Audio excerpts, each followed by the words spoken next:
Good evening, everybody. Welcome back to J-Wall Sports. We are back here with another episode. Another. Hey, Pistol, This- our receiver, hit my line. Hit my line. What is up with you in this? When you bench your seasoned veteran quarterback this late in the season, it's sending a message to the team.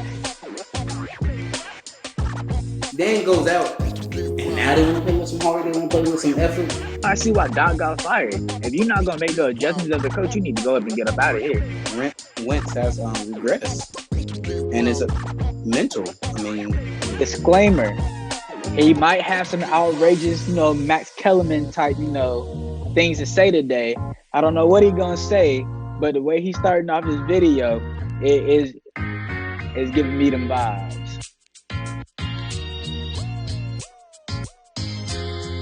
What's up, J-Wall Sports fans? It's 12:04 on the dot. Sorry for starting a little bit late. We had a little bit of technical difficulties, but we are now good as we are live on the Colorcast on this cold Thursday afternoon. Mother Nature has not been playing. I know I was tired of the heat, and I was like, I'm ready for it to get cold, but I wasn't ready for it to get cold this fast. But always, I'm with my guy Nishan. He's in Concord, North Carolina. Nishan, man, how is it over there? And it was like 50 degrees last week. Now this week is like 70, 75. So like, I guess Mother Nature kind of bipolar or something because it's up and down. 1 week, last week, tire pressure light came on because that's how cold it was. And so now it's like 70, 75. And I'm confused. My tire's confused. So, Everybody just confused. I don't blame you at all. But this is a really big week because this is where like we really put our predictions to the test. And we're at the halfway point of the season. We're heading into week 10.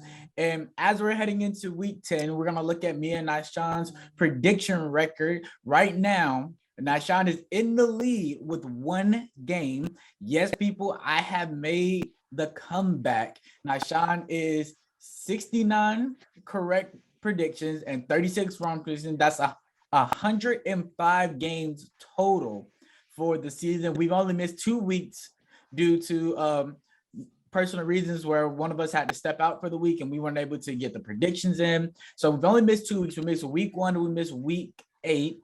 So with that being said, Nishan, he's ahead 1 game. I am 68 correct predictions, 37 wrong predictions. And last week I crushed Nishan, getting 10 out of the 14 games correct. And Nishan, he dropped the ball. He went 7-7. Nishan, man, talk to us. What happened last week? hey, man, like I told you before, man, I got to keep it interesting for the people. I just can't be winning all the prediction games, man. And like, I kind of make it interesting. Just like how We your already know who's gonna win. so just how your Panthers made it interesting by dropping 3-4 games in a row. They just wanted to make the season interesting. See, you gotta say all that, Brian. We're gonna blast your team. Says the Hey, person look. that chose their team to lose, but okay. Hey, and that's because even though my team played a very great game, we played against an elite offense.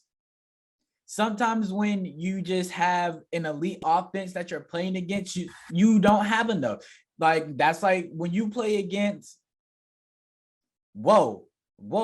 I'm sorry, ladies and gentlemen. We have breaking news. Nishan, Cam Newton has just agreed to terms with the Carolina Panthers. Tell us how you feel about that right now.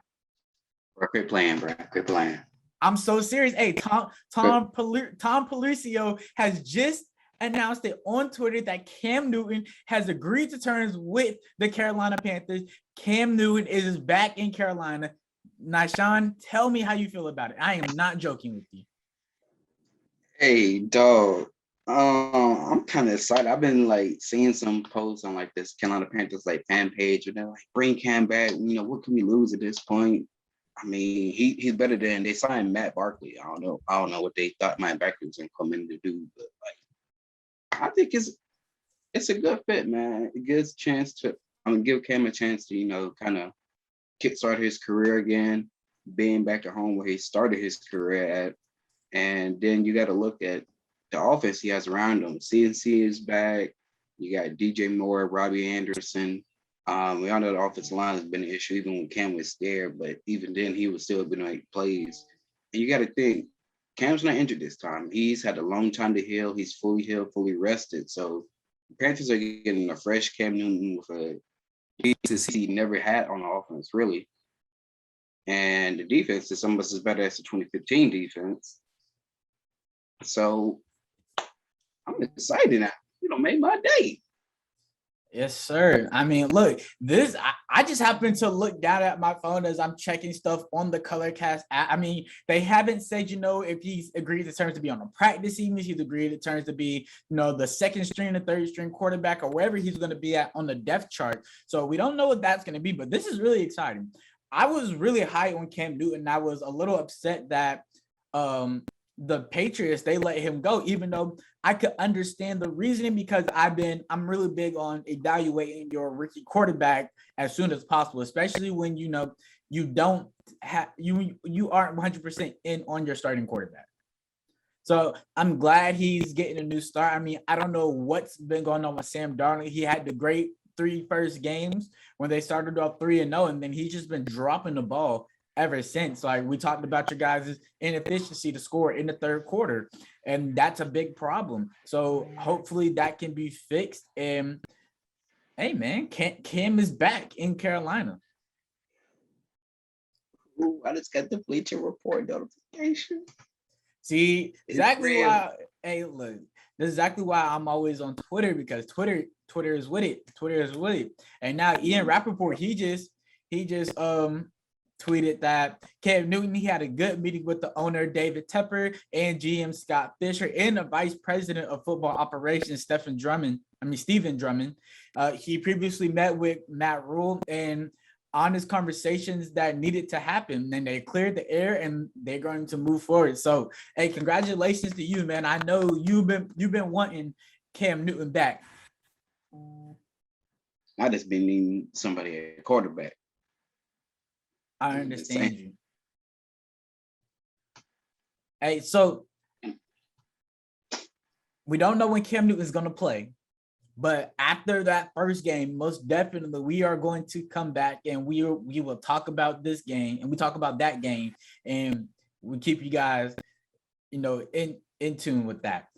So for the first topic of the day, we got the Nuggets versus the Heat, and a very controversial thing happened. So this game happened on Monday. The Denver Nuggets and Miami Heat went at it. The Denver Nuggets, they ended up, getting the win 113-96. But before the game could reach the finale, things got heated between Markieff Morris and Nikola Jokic, and both of them were ejected from the game.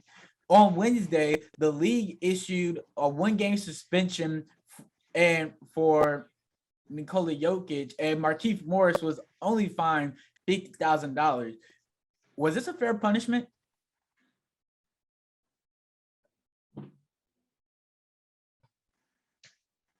Yeah, man, I believe this is pretty fair enough. I mean, Markieff did start the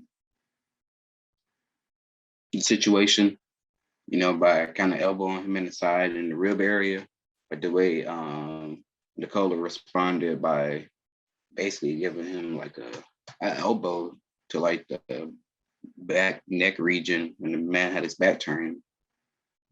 So it's only fair enough to be suspended, and the fine was all right. They also fined Jimmy Butler too for, like saying, "Catch me outside, like come on, head to the back." Right. And I also seen on Twitter, shout out to Twitter, where I think it was Jimmy, Bam, Lowry, and I want to say Markieff. They tried to go into the Nuggets locker room after the game, but security had to stop them. So Miami wanted to smoke, and I do believe this is a fair punishment for the situation that happened. Luckily, they sucked everything out there with Nikola did. He could have gotten a lot worse. So I believe it's just fair enough on both sides. Yeah, man. I disagree with you, man. I think Markieff Morris, he should have been fined and he should have been suspended. I think Nikola Jokic should have been fined and suspended as well for one game. I don't think that it was fair for Nikola Jokic because he retaliated to get it suspended, and Markieff Morris, who he has a history of, well, not just him alone, but the Morris brothers, they have a history of doing the little cheap, little shots to a player. I mean, look at, not to put him and his brother in the same boat, but look at the incident that happened in the bubble playoffs when the Clippers were playing against the Warriors, not the Warriors, but the Mavericks, and his brother was stepping on Luka's injured ankle. I mean, that wasn't, what Markieff did was more severe than what Marcus did 2 years ago. But Markieff, he lowered his shoulder and bumped into him. That wasn't, no way was that a play on the ball. And as a referee, when I looked at it, I knew he had to get ejected. He should have been suspended for one game because it has to look like you made a play on the ball.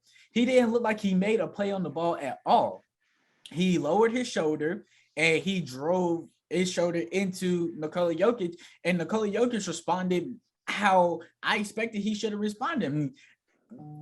I don't think the body check was acceptable because he could have injured Morris in any kind of way that we don't know, which is why I agree with the 1 game suspension. But Morris should have got a 1 game suspension as well because that was an illegal play. That wasn't a play on the ball. And for that to be legal and for that to be a play on the ball, you got to actually make an attempt to make a play on the ball, and neither one was made.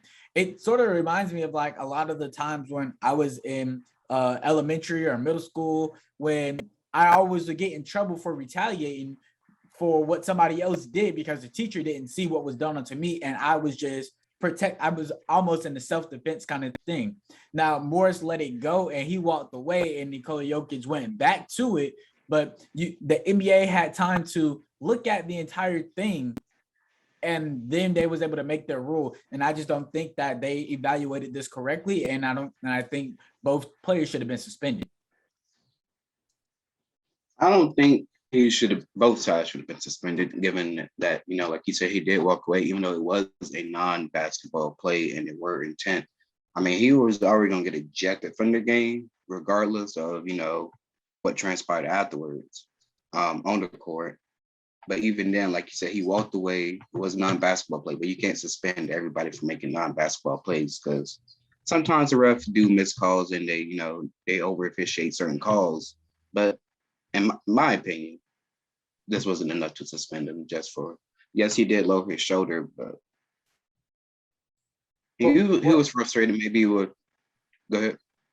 I was going to say, but we're not talking about the referees coming to make that decision. The NBA made that decision. They were able to look at an ample of, footage from the play, what happened before, probably about 5 plays before that, what enticed it. And they probably seen something that Jokic did that enticed the entire situation.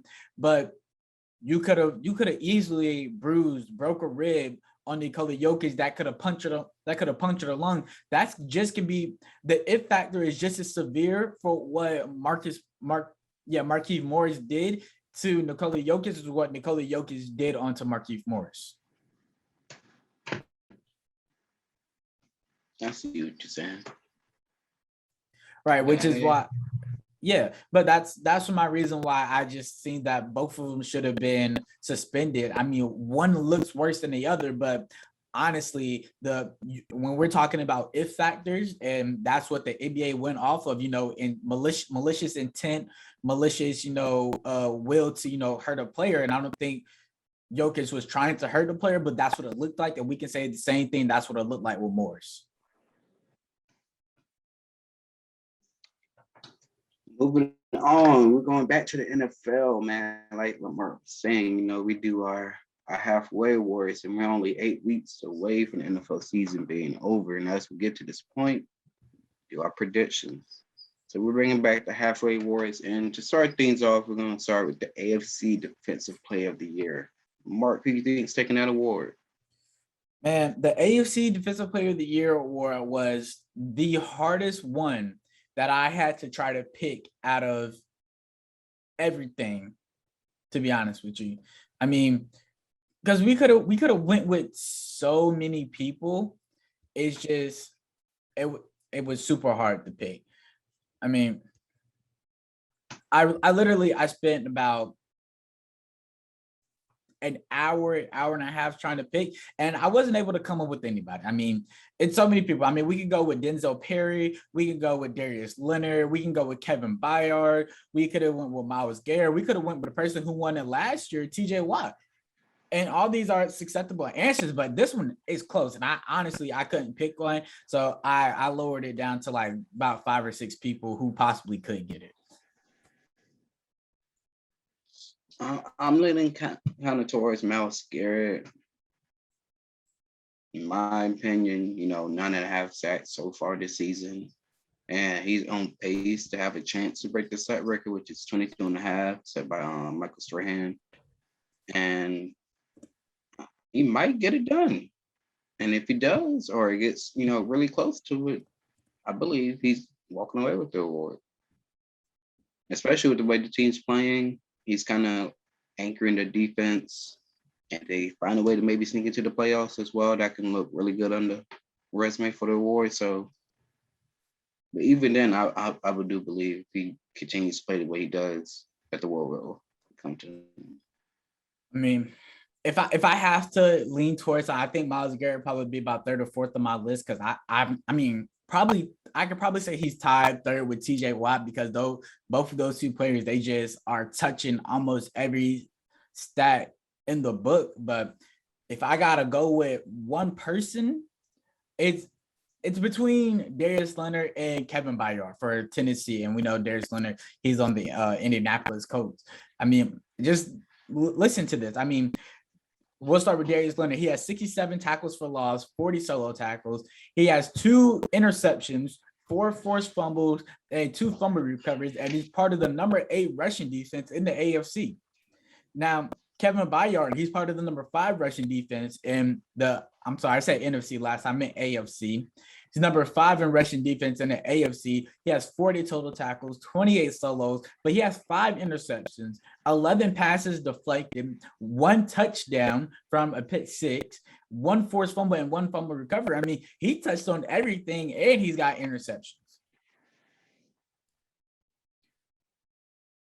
So it's really close, but like, yeah, that's so close. It's gonna be crazy to see how the 8 weeks play out. Right. These last 8 weeks are going to be so important to see like how everything plays out. Is going to be crazy. Yeah. But the one that I didn't have a hard time doing, and I really think that this one was a no-brainer for the NFC Defensive Player of the Year. But Nyshawn, I'm going to let you go first, man. Tell us who you have for the NFC Defensive Player of the Year. I'm leaning towards Trayvon Diggs. That's the way he's got out to this season. And this is a non-biased response as well. Hassan Reddick has looked really good so far this season with the Panthers with 8.5 sacks. On the other side of Brian Burns, who operated with Brian Burns, have a better year. So far, he's only have like 4.5, maybe 5 sacks. Something telling me they're going to give it a Diggs. I just have a feeling, based on the way the Cowboys are playing and how good he's looked so far, he's shutting down a lot of receivers on the line, like 2 touchdowns so far, and we only have 8 weeks left in the season. So I'm leaning towards Diggs for this award. Yeah, man, I agree with you, man. If Diggs continues to be on the path that he is right now, I can't see how they don't give it. So, I mean, he has 7 interceptions in 9 games. So, I mean, if we go to the end of the season, we're going to week 18. We're on 18 weeks now. So we can say he's going to get about 6-7 interceptions in that time, and that's going to be almost 15 interceptions. He's already leading the NFL in interceptions with 7. He's leading NFL in passes deflected with 12. I'm sorry, he's number 2 in NFL in passes deflected. And then I actually was able to get into Pro Football Focus, who like breaks down everything so much more. And I'm just gonna break this down. In week 1 against the Tampa Bay Buccaneers, he allowed 1 reception for 10 yards. In week 2 against the Chargers, he allowed 6 receptions for 121 yards. Trayvon Diggs in week 3 against the Eagles, he allowed 47 yards on 3 receptions. In week 4 against the Panthers, he allowed 4 receptions for 82 yards. Week 5 against the Giants, he allowed 75 yards for 5 receptions. Against the Patriots in week 6, it was 3 receptions for 84 yards. In week 8 against the Vikings, 4 receptions for 62 yards. In week 9 against the Broncos, in a loss that they took, which was disappointing, but he allowed 3 receptions for 64 yards. I mean, nobody is really getting off on him, no matter who he's guarding. Yeah. And given that he's a rookie too, coming in and making a statement to the league, like, hey, I'm here, I'm for real. Usually quarterbacks and offensive coordinators try to scheme, to pick on the rookie to see where he's at, but they're picking and they're not having a lot of luck either. So, yeah, I'm leaning towards Diggs. All right, that's why I'm in agreement with you, man. I really can't find a way not to lean towards Diggs. I mean, we might have to just call on the number 1 corner in the NFC. But what's really gonna test it is these next couple of games for him. Like the end of this season is really gonna test it, because that's when the schedule starts to really get difficult for this Dallas team, because they got to play the Kansas City Chiefs. They still have to play the Raiders. They have to match up against the Cardinals still. So those 3 games right there are going to be like the big ones for them. Especially that Cardinals game. I mean, depending on how things work out this week, that Kansas City game is going to be really tough, because I saw on Twitter, again, shout out to Twitter, Odell Beckham Jr., one of his 3 teams is the Kansas City Chiefs, and that would add so much firepower to that Chiefs team. And then we get to see Diggs matched up against one of the top receivers in the NFL. So that'd be very interesting, depending on how that goes. Yeah. What do you think Odell gonna land though? I want him to go with the Chiefs. I mean, Patrick Mahomes could use the firepower, and the run game is starting to be more effective. As they go on to the season, they're finding different ways to, draw run schemes for their running backs back there so they can make those safeties come in. Because we talked about this on previous episodes when we talk about the Chiefs. Those safeties are still sitting back on that deep ball. And if you put Tyreek Hill on one side, Odell on another side, you put Josh Gordon in the slot, or make him line up as another receiver. You put Miko Hardman in the slot, or one of those other receivers that they have that are still, a threat, along with Travis Kelce.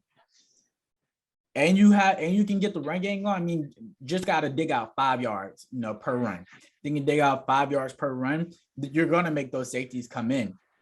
Eventually, are you just going to run the ball down the entire time? And then, the Chiefs, they drop all these trick plays at the goal line.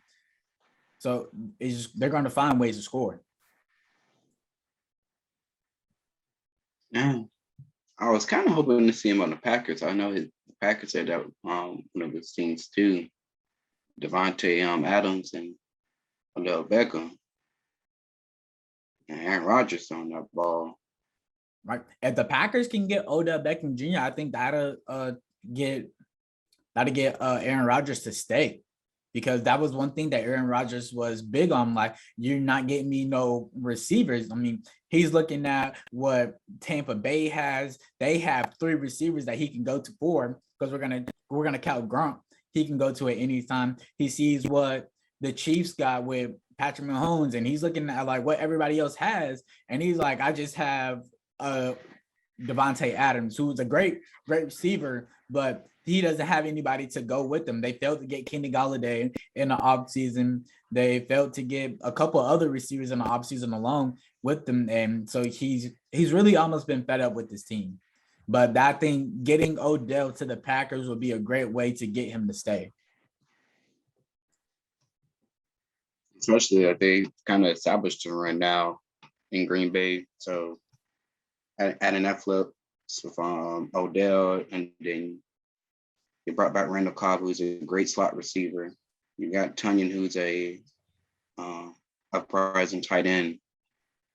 He always has a connection with Lazard, because Lazard in slot two, maybe. The offense is looking real good, and maybe they gives him a chance to go for it on fourth down, so kicking the field goal. So. Yeah, I completely agree with you. But moving on to our next prediction, the AFC Offensive Player of the Year. Mark, what do you have? AFC Offensive Player of the Year, man, I have no choice but to go with the man who's been really carrying his team thus far, and that's Nick Chubb for the Cleveland Browns. I mean, the Cleveland Browns, they have a run-based offense. I mean, Baker Mayfield, they haven't given him the keys yet, and I think that's because you can't really trust him yet to drive the ball down the field, and you have Nick Chubb. I mean, Case Keenum came in, and he still had to work with Nick Chubb, even though Nick Chubb left out the game early, but Nick Chubb was still, while he was in there because of his injury, he was still able to get things done. I mean, Nick Chubb, he's rushing 721 yards for the season right now, and he's missed a few games. I mean, we know Derrick Henry, he was leading it off. He had 216 more rushing yards than Nick Chubb. Jonathan Taylor, he had 100 more rushing yards than Nick Chubb, and he had 20 more rushing attempts than Nick Chubb. I mean, if we give Nick Chubb 20 more rushing attempts, we know that he's going to get over 100 yards. He's gonna get that in one game if he gets those 20 rushing attempts. I mean, I don't think he'll be able to pass Derrick Henry. I don't think he'll be able to make up 216 rushing attempts, but if he gets 99 more attempts, I think he'll be able to catch Derrick Henry. And I think we'll see him catch Derrick Henry within the next 2 to 3 games, because if you give him 40 rushing attempts, because Derrick Henry, he has 99 more rushing attempts than Nick Chubb. So if you give him those rushing attempts, he's going to catch Derrick Henry. He's going to surpass Derrick Henry. I mean, he's averaging more rushing yards per attempt than both of them. He missed those last 2 games. So I think at the end of the year, they're going to give Nick Chubb the Offensive Player of the Year, especially if he can get this team back into the playoffs. I'm interesting because Baker's not healthy right now. That shoulder's giving him a lot of problems. So, and I think if he gets the team to the playoffs, that would make his case even more. You didn't have your starting running back, and you still led your team to the playoffs, and you led your team to the rushing yards for the season.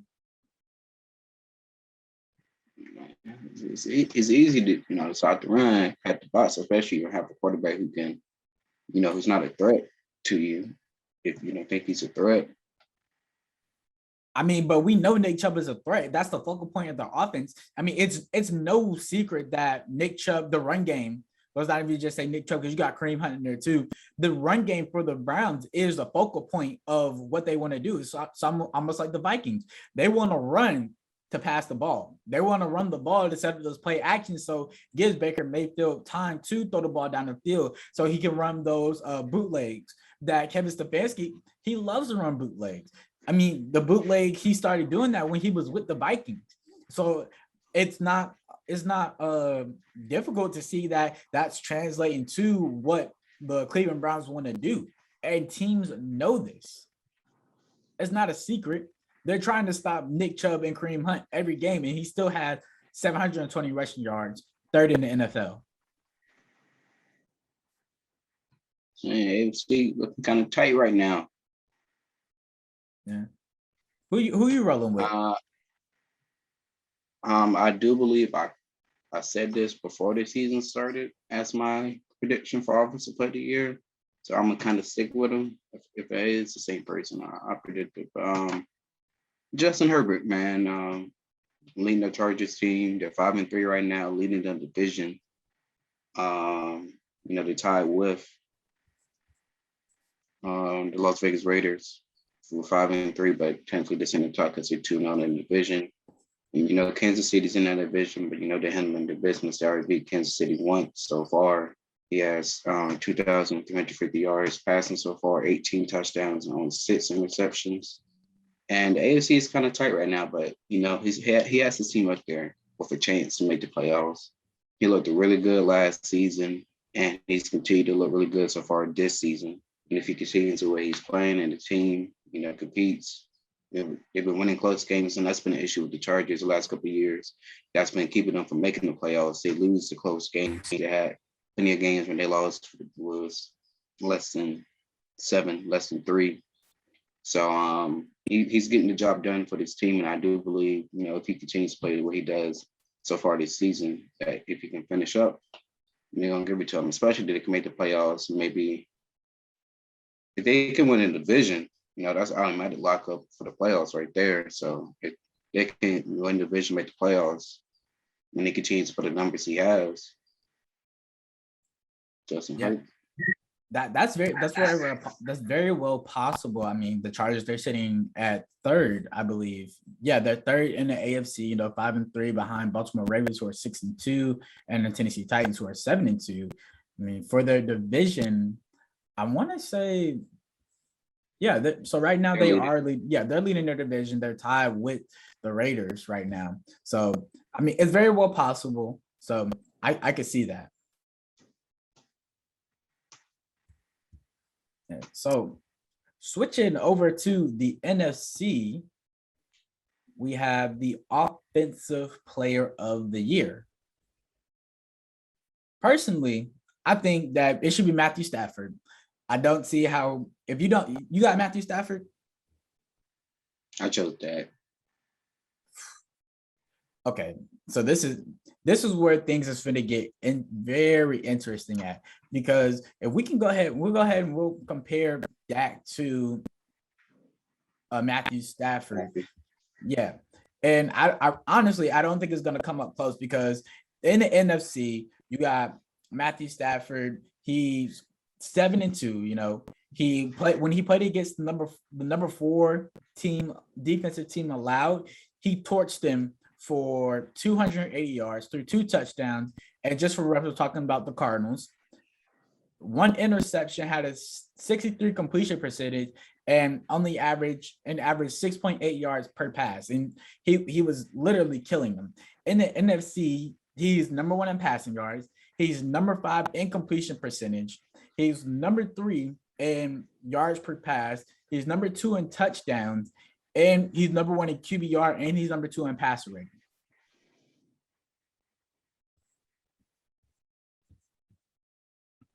He's top 5 in every statistical category. And his team has a better record.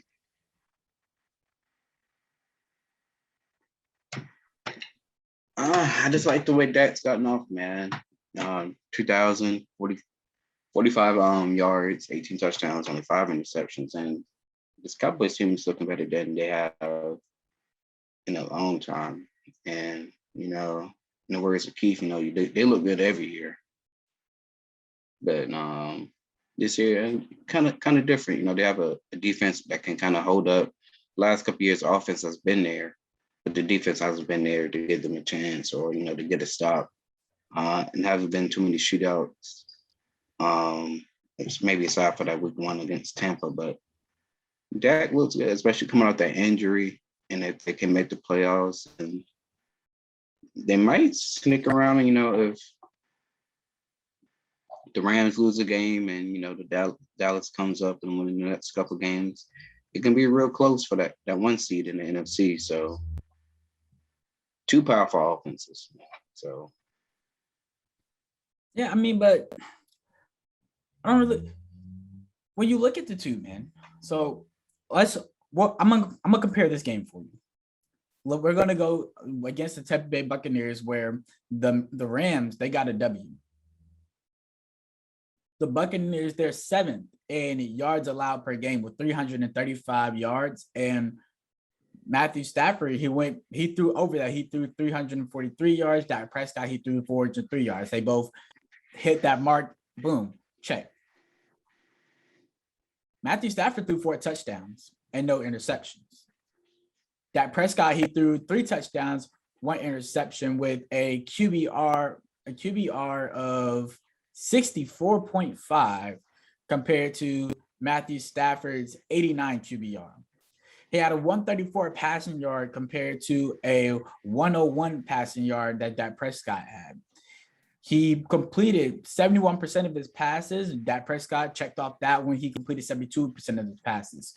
Dak Prescott averaged 6.9 yards per pass compared to Matthew Stafford, who, there it is, 9 yards per pass. I mean, when you compared the two, and the Buccaneers, that was the first game of the season. Everybody was just getting their feet wet. We played them later in the season. We won the game, had less interceptions, more touchdowns, a better QBR, and a better passer rating. And then overall, we're better at him in almost every statistical category, and we have the better record.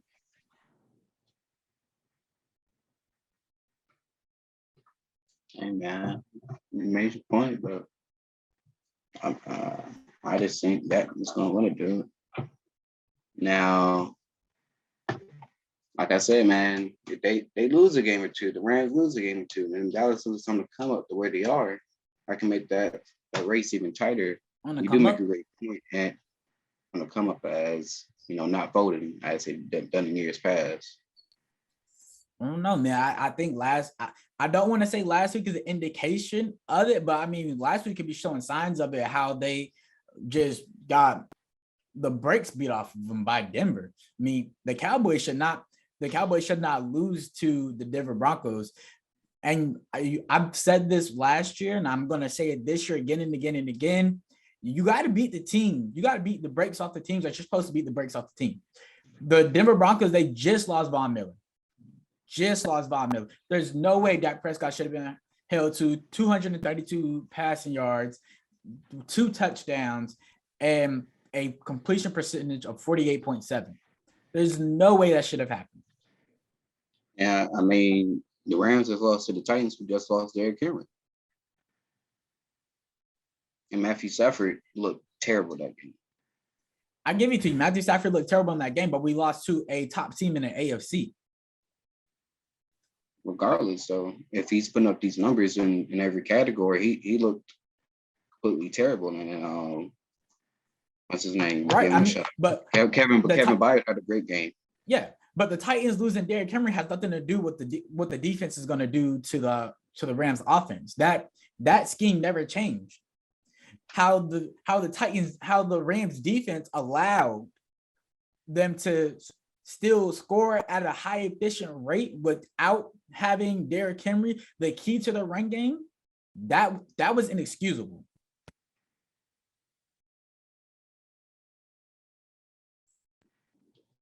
Just saying, he did walk away with an L, and I think he maybe tweaked his ankle a little bit. He's been day-to-day the last couple of days. So, we just have to wait and see. I'm sticking with my prediction, though. You sticking with your predictions? Are you sticking with taking an L for this prediction right here? Yeah. Cute. I mean, cute. That's what I heard. Cute. Okay. Moving on, man, to the Rookie of the Year award, man. 2021 NFL class has been really showing out this year. Mac Jones has been playing at a high level, and so has Jamar Chase and many other players also in the draft. There can only be one Rookie of the Year. Who should it be? I'm going to have to go with the most talented rookie. The one that's been really shocking us the entire year. He had problems, catching the ball in the preseason, and he just came out and really, he just shocked all of us. And that's going to be Jamar Chase. I mean, Jamar Chase, he's really been killing the game for this entire season. It's been Joe Burrow's number one receiver. Has 835 receiving yards on 44 receptions, 7 touchdowns, and he's averaging 19 per play. I mean, he's average. That's almost 2 first downs. So every time he's getting the ball, it's at least 19 yards. He's really been killing it, and he's been playing against some pretty good teams that have been trying to lock him up. I mean, we even played against him, the Minnesota Vikings, and he had 101 yards on 7 receptions. Then he went. I mean, he was still doing good work against the Pittsburgh Steelers, and he averaged 16.3 yards per catch, and he had 2 touchdowns. So yeah, man, I gotta go with Ja'Marr Chase. I'm going with Ja'Marr Chase too. Matt Jones, he's looked good given Bill Belichick's offense kind of thing. So he's doing his thing and getting wins, and that's what that only matters for the New England Patriots is getting those wins. His numbers don't really, like pop out the way Ja'Marr Chase does. But, you know how the NFL works. It's a quarterback-driven league, so I won't be surprised if, it's really closer than it really should be. But I'm definitely leaning towards Ja'Marr Chase. He's been balling out, putting up great numbers. And like you said, in the preseason, he had a real tough time, catching the ball. But he's catching everything so far this season. But these Bengals, it's surprising a couple names. Not only did he, surprise us, but as a team, they're doing their job and getting wins, competing. So, shout out to Ja'Marr. Shout out to the Bengals.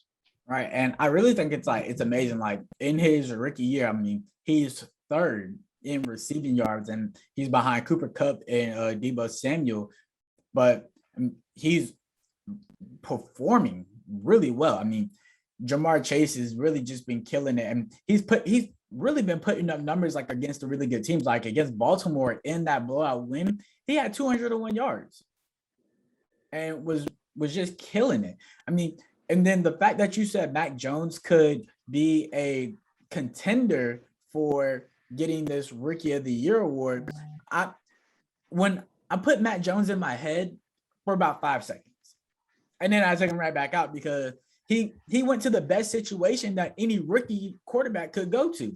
I mean, let's look at his competing quarterbacks. You got Zach Wilson, you got Trevor Lawrence, you got no, it's not Trevor. You got Lance at with the 49ers, and then you got Justin Fields with Chicago. I mean, all 4 of those quarterbacks have really been struggling to find their way, and they all have something in common. They all get no protection. Mac Jones has the best protection because because his coach Bill Belichick went out and spent a bunch of money, the most money that he spent in any free agency period since he's become the coach, and made sure that whatever quarterback he got, they were going to be well protected. And it's a lot easier when you're just sitting there and all you have to do is just make sure you got one job: hit my targets on point, make the right reads. You got 2 jobs: make the right reads, hit my targets on point. Those other quarterbacks, they have to make the right reads. They have to hit the targets on point while on the run. They have to make the audible adjustments. They have to they have to make sure that they're being protected, make sure that they're not going to get clipped, to make sure they're not going to put themselves in harm's way for an injury. I mean, Trey Lance has already been out for a few with the injury. Justin Fields, we've seen him get blasted a few times with the injury, and honestly, that's made him more aware. He's got that internal clock going now because, he's like 1,000, 2,000. All right, let me start looking around. Who's behind me? Because they know he's not going to get the protection. If you put any one of those other 4 quarterbacks on the New England Patriots, they probably have a better record than what they have right now. Because we all know that Mac Jones is the least talented quarterback out of those other 4. I mean, especially if you put Trevor Lawrence on that New England Patriots team, the New England Patriots team might be in really contention to go to the playoffs.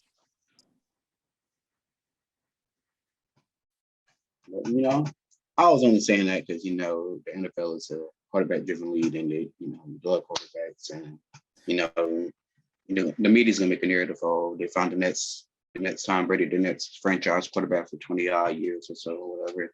And, if they really make the playoffs, then, it really puts him in attention. But I'm smart enough to know that it's Jamar Chase, but I do see where you're coming from. Right. I mean, I completely agree with you. I could see how like the NFL could play that narrative, but when you look at it and you see how much better of a situation he is in than Jamar Chase, then like you can see. I mean, the Bengals. I mean, they are in a tough division. The Bengals might not make the playoffs this year compared to what the division that the New England Patriots in. I mean, Tom Brady's he's gotten so many number one seeds because he didn't have a tough division to play in. But now, like, because you got to think about, for the longest, the Bills were terrible. The Jets always been terrible. The Miami Dolphins, they've been terrible because they've been looking for a franchise quarterback since Dan Marino left. And they've been unsuccessful every step of the way. So why? I wasn't even trying to come for them like that. Oh my gosh. I mean, you can say the same thing about the Jets. Who's the last franchise quarterback that the Jets have really been sticking with besides, and I can't even say Mark Sanchez because Mark Sanchez didn't really get to play.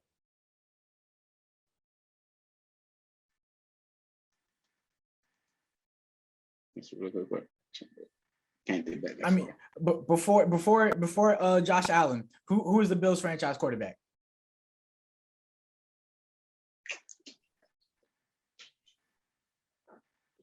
Nathan Peterman. Exactly. My point exactly. I mean, for the longest, the Patriots have not had to worry about anything. Now they just got to worry about Josh Allen and the Bills, because now the Bills, they're up and coming. The Bills have finally found their franchise quarterback.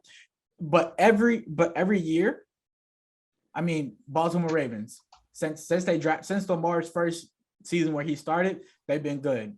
Pittsburgh Steelers, they've had been for almost a decade, 2 decades, and they've been really good every year. Cleveland Browns got the best run game in that second best run game in that division. I almost messed up, forgot about the Ravens. Second best run game in that division. And then the Cincinnati Bengals, they're battling. I mean, you look at this one, they're last in their division, but they're 5-4, tied with the Cleveland Browns. The Pittsburgh Steelers are 5-3, and the Baltimore Ravens are 6-2. That's easily they could easily turn that around with 2 wins and a loss with the Ravens and be tied for that number 1 contention.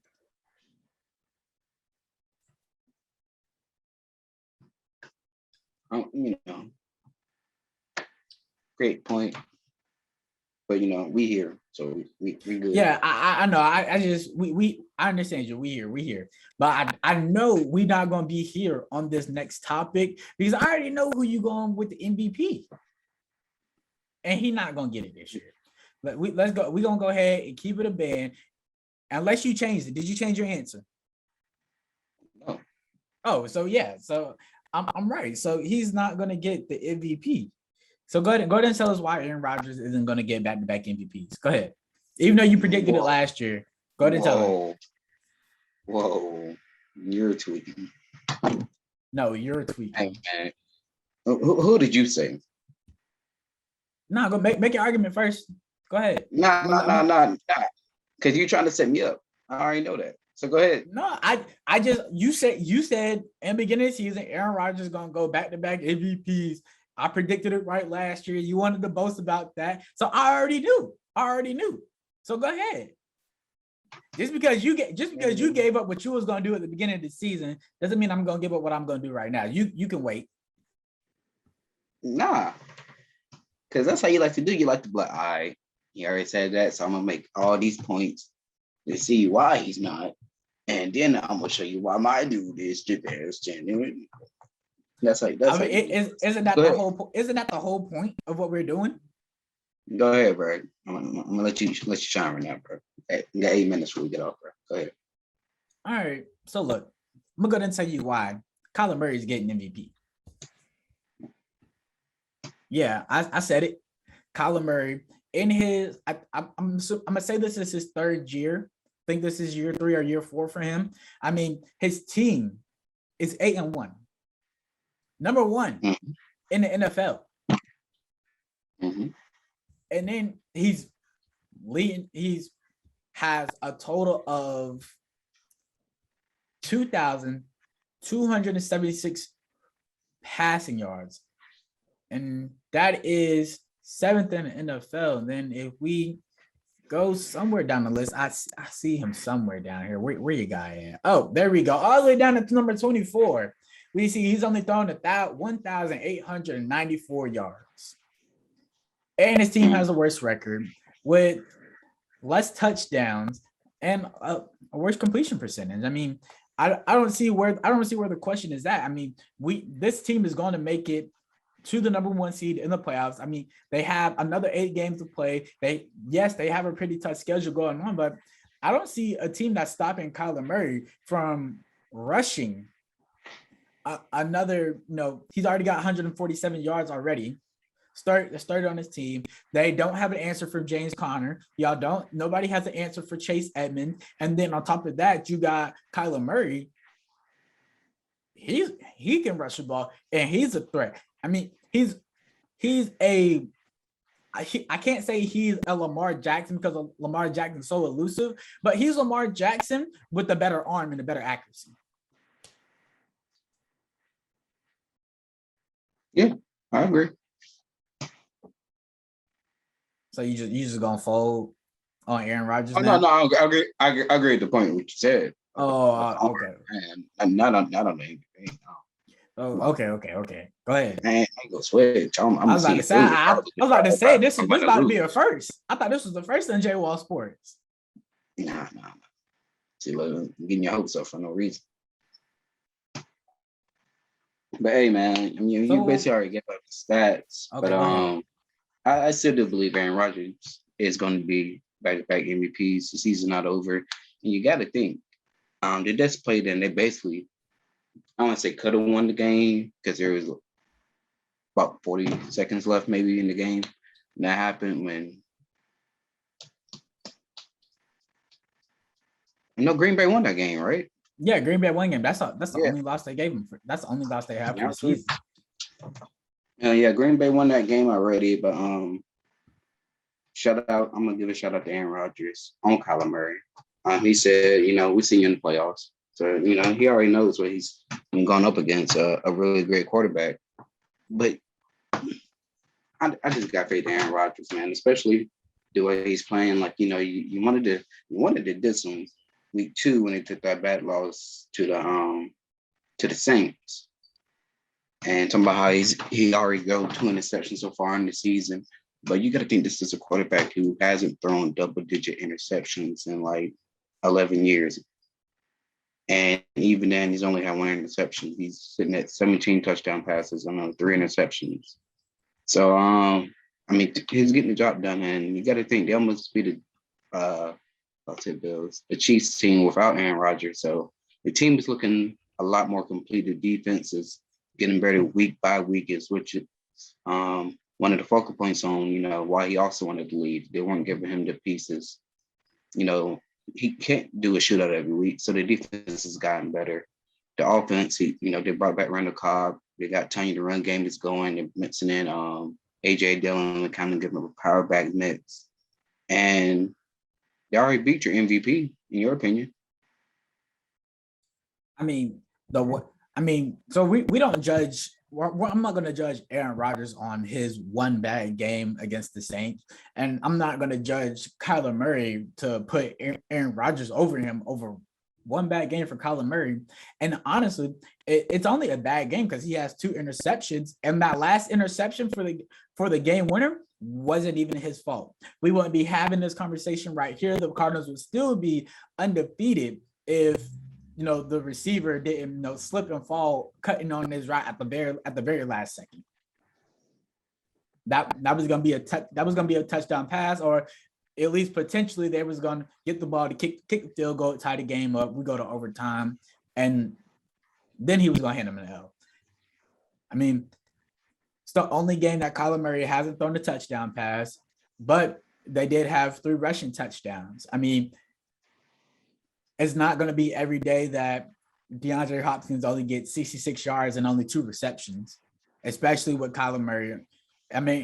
Calamari didn't really rush the ball like that. The run game wasn't really effective in that way. I mean, total for the team, they've only had 74 rushing yards. I think that's the only game that they've been held to under 100 rushing yards, and I don't think it'll happen again. I think if they meet up in the playoffs, it's going to be semi-close, but I mean, the Cardinals are going to win by a touchdown. I mean, they have more weapons on the offensive end, and they have the better defense. You just went up against Aaron Rodgers. I mean, Aaron Rodgers, Tom Brady, Patrick Mahomes, Josh Allen, Lamar Jackson. Those are the few players. Like, no matter what kind of defense you got, I mean, those players are still going to perform. It's all about if you can catch them on that one game where you perform well. Hey, look, all I'm gonna say is, they stopped Calamari in the powerful offense enough to get a win. I'm gonna say that, enough to get a win.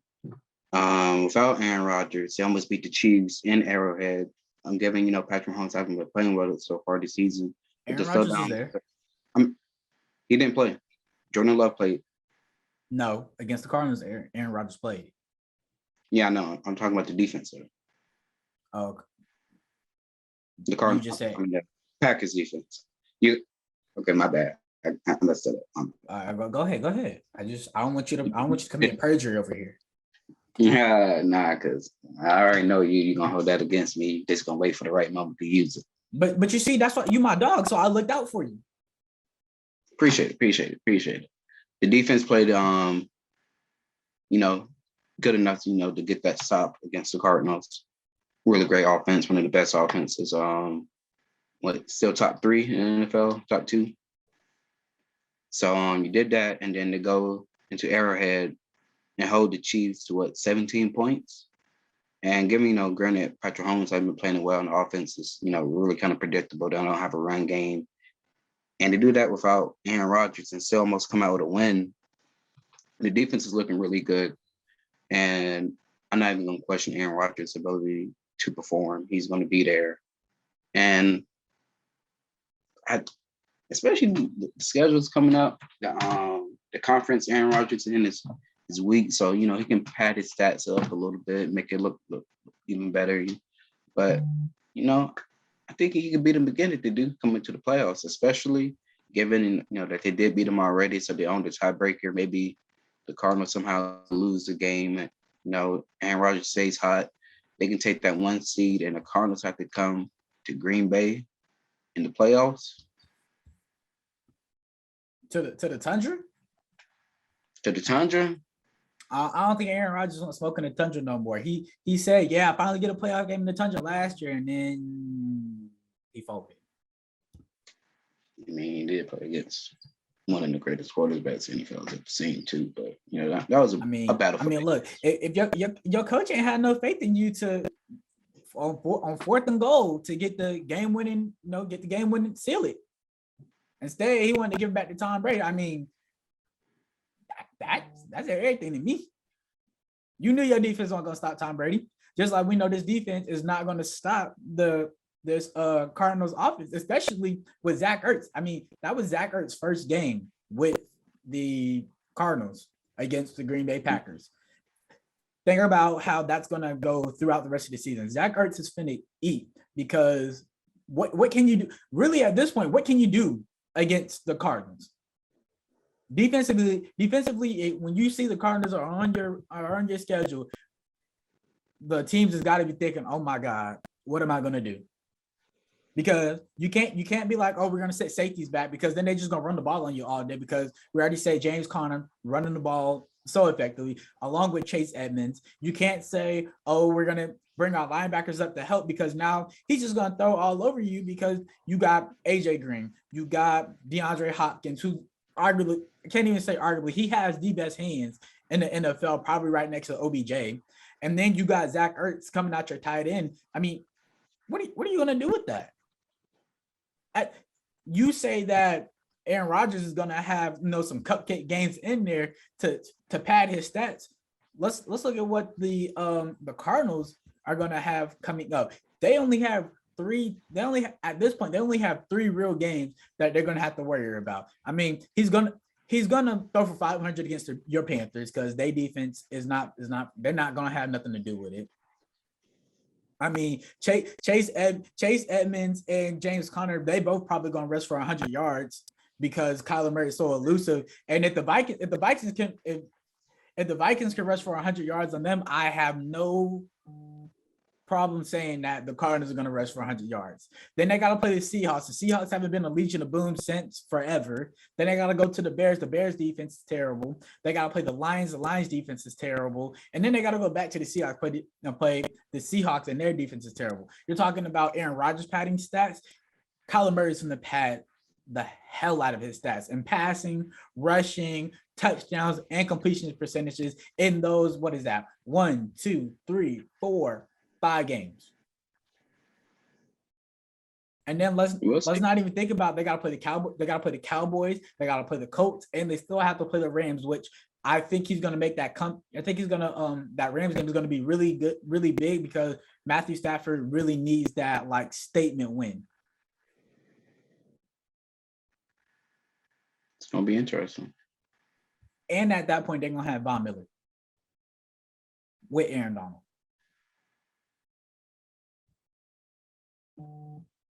Time will tell. I'm sticking with my answer. Locking it in. It's called double MVP. All right. So we're going to hit one more topic. We're going to just go back over this last point. Something from Ian Rappaport on Twitter. The Panthers, we know they're signing Cam Newton, and this will help free up $1.5 million of cap space for the New England Patriots. So he's back on the Carolina Panthers. How long do you think it's going to take for him to be back in the starting lineup? A week, given that he just signed on Thursday. I don't see how he can play this Sunday. Maybe they, pull some strings, but definitely that Sunday, I do believe he should be the starting quarterback, especially given that Sam Darnold is out 4 to 6 weeks with shoulder injury. So, okay, yeah, I'm gonna say by week 10. No, this week is week 10. I'm tripping. By week 13, he'll be the starting quarterback.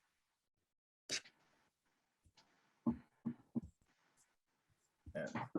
But that's all we got. If you're listening, if you find us somehow, glad you're back home, my boy. Hey, yes, sir. I can say that I am glad that you are back home. I feel like Carolina was your place. I don't think you should have been left. Facts. Yeah, but keep up with our weekly predictions as I am making my comeback on Nyshawn. Once again, I have a 68-37 record compared to Nyshawn's 69-36 record. Don't yawn on me like that. I'm making a comeback this week, and then I'm going to take control. So if you guys follow us on Twitter, Instagram, and Facebook, where we will have our this week's predictions dropping today, and then guys, also follow us on YouTube at JWall Sports, where this episode will be uploaded later on today, where you can watch the full episode and hear our predictions for AFC and NFC offensive defensive player of the year, rookie of the year, and the rest of the MVP conversation for those who you came in towards the end. And if you are there, make sure you go ahead and like and subscribe to the channel so you can get the updates for whenever we're coming back. And make sure you follow us make sure you follow me and Nyshawn so you can get the updates on when we're going to be back live on the Colorcast app. And with that being said, we appreciate everybody who came in, who listened, everybody who viewed us on Twitter, and we out. We out. Thanks for listening. Yes, sir. Thank you for listening.